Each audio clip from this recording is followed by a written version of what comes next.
Guys, I wanted to go over something very important to me and a big feat that has occurred. Now, there's two of these out there. One of them was given to an ex of mine as a parting gift. Just because I just gave it to her as a parting gift. Now, that was the first prototype of my Metropolitan series that sported a 2824 clone movement. Very small dial. It was all black, very good, black and gold, very pretty. And then I gave that to her. But ever since then, I have been wanting to create another one, and I have done just that.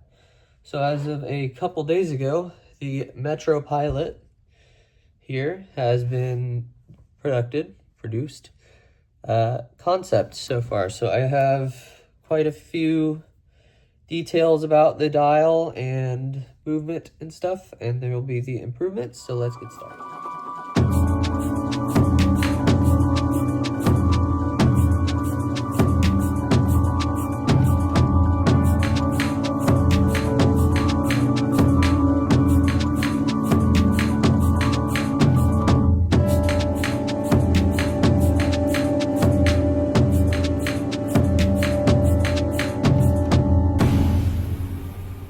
Starting off with the case. Now, when I was starting to learn how to do watchmaking, these cases were provided. Funny enough, I actually have some more over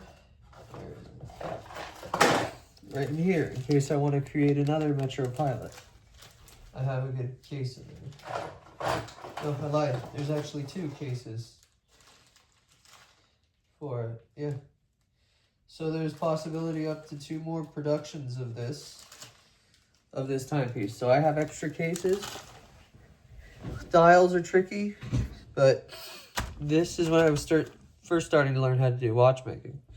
Was just working on Sellita movements, which are very vastly different than ETA, believe it or not, with their forms and functionality. But the first movement I learned on was the Sellita SW200, the manual wind variant, which was for the prototype of this. What was in it was the Sellita manual wind. And I'm going to show you a video of what that looked like. But I did it. Finally.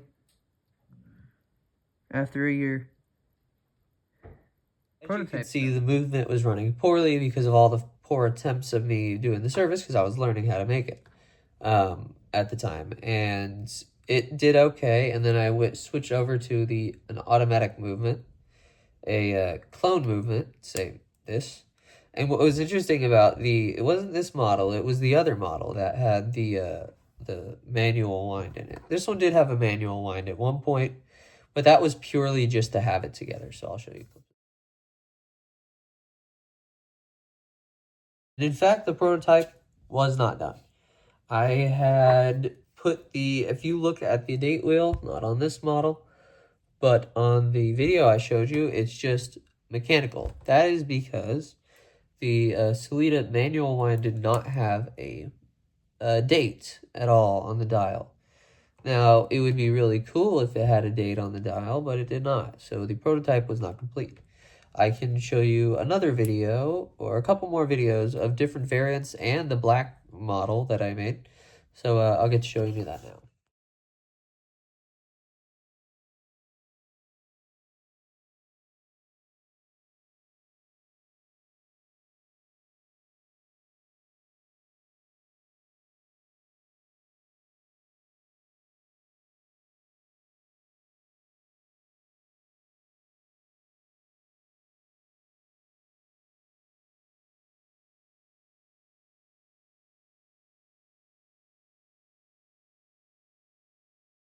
Around this time during my learning phase on how to make these that I wanted to try a different dial size and different movement size. As you saw in the previous clip that I've been playing around with bands, so I found an old Jacob & Co. strap that I had for the longest time, and I put it on there determining this was 22 millimeters apart. So that's about the bracelet size, and then I still had that manual wind movement in it. Yes, I think I did. I then went on Amazon, and then I purchased later on down the line a clone Swiss 2824, not like a Sellita. I couldn't afford it. I couldn't, I really couldn't afford much at that point, but that was then still learning at the time. So I had two movements. I had the Sellita manual one and the Sellita automatic. I still have both, but neither of them work. So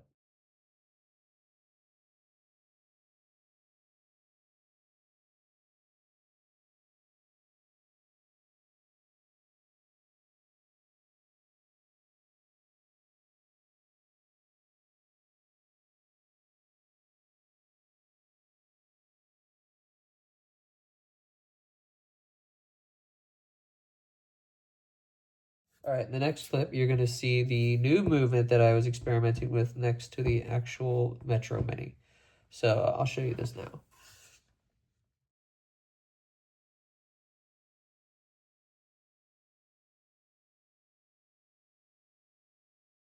So after that, I decided to put the automatic movement in the Metro Mini. It was a good decision on my behalf instead of having to wind it every morning. Now, there was a little flaw with it that I absolutely love about it. Was I cut the stem a little too long so that the end of it was facing outwards. It wasn't a screw down crown or anything. It was just a simple open close, all that stuff. But the new one has a screw down crown, and I'll tell you a little more about that later. But it makes water resistance a lot easier. I don't remember if the other case was water resistant. This was quite a while ago. But yeah, I'm going to show you what it looks like with the automatic movement and it on my wrist. So it was about this time where I had acquired the Metro Mini prototype and wanted to work on the Metro Pilot, which has just been recently named Metro Pilot, to work on, there's a lightning strike. Thunder shall be coming in to chat once again. But I was starting on that. So the Metro Pilot still had the manual wind movement that was hanging on for dear life, Lord have mercy. But I thought manual wind would be cool. I don't know. I just decided not to go with it. I just started using the parts from the manuals. It's really complicated, but here's this.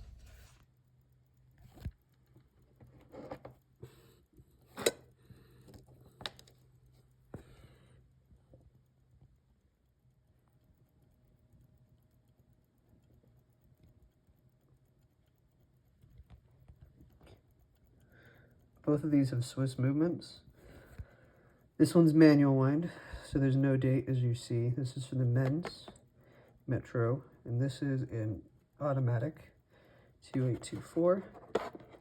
And this is the ladies, called the Metro Mini. So it's a Swiss timepiece, very good. So is this. You can tell by the sweep, how smooth that sweep is. It's a little bit shaky, but it's a smooth movement. It's very smooth. Here's a thirst trap for the Metro Mini.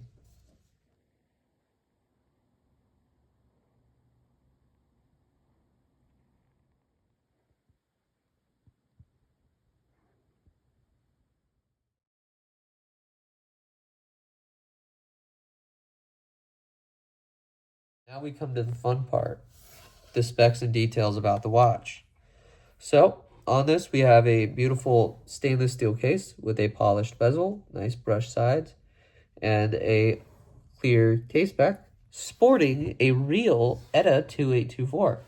No more Sellita bullshit. No more of that Amazon clone 2824 shit. I have a very good set of hands that are meant for an Omega. Don't tell anybody though. This band just came in. It is rubber and it is very good. It's got a very nice deployant clasp, very Omega-esque. It goes down 100 meters water resistant, so you can dive with it, fly with it, you can do everything you can with it. It holds immaculate time, and if I come around to creating a second one, I will be selling these for around $700 to $800. I'm not gonna do the whole 7 thing, but $700 to $800 for it. This one specifically will be sold for about $2,000, maybe even up to $4,000 for the prototype.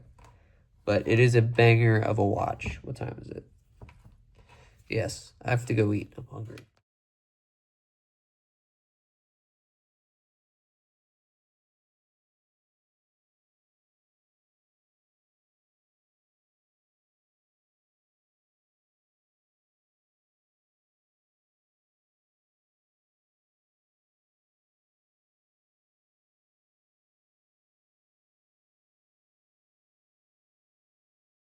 Here's some final end notes. This watch took me 5 years to create. I'm very proud of it. I have gone through a lot of money to create this, through broken fourth wheels, everything. I'm very proud of this, and I hope you are too. And I want you guys to help me create a logo and design for this, for a brand name. And this is the point where I'm asking you guys for help, and I need you guys to help me complete this watch properly. So far, it's got everything there is you need on a watch: Swiss movement, hands, a date, and this is the final product. So these will be produced, maybe some more productions of these will be made, and yeah, this has costed me over $3,000 to produce, and that's basically added costs over time through failures and, you know, successes, failures, all the little stuff. But I'm very happy. I'm very proud of it. And I wanted you guys to know about it too, because it's an achievement in my life and I would like it to be out on the internet. But yes, quite a lot of money was poured into this. The strap came broken the first time, so we fixed it. I ordered a new strap, no charge, obviously. The hands came the same day. A lot of stuff came the same day for this watch. An oscillating pin, it's pretty cool. But anyways, thank you for hanging out with me. Thank you for taking time to learn about the Metropolitan Pilot, Metro Pilot, with the blank dial prototype and a Swiss movement. What's really cool about that second hand, there is a little... Let me try to focus here. There's a little red tip on the second hand. That is because I just like red. It's a cool color. But yeah, hang out with me from 8 to 10 p.m. Make sure you like and sub. I appreciate everything. And also, you know, I always have to say for you to take your pants off, Chris.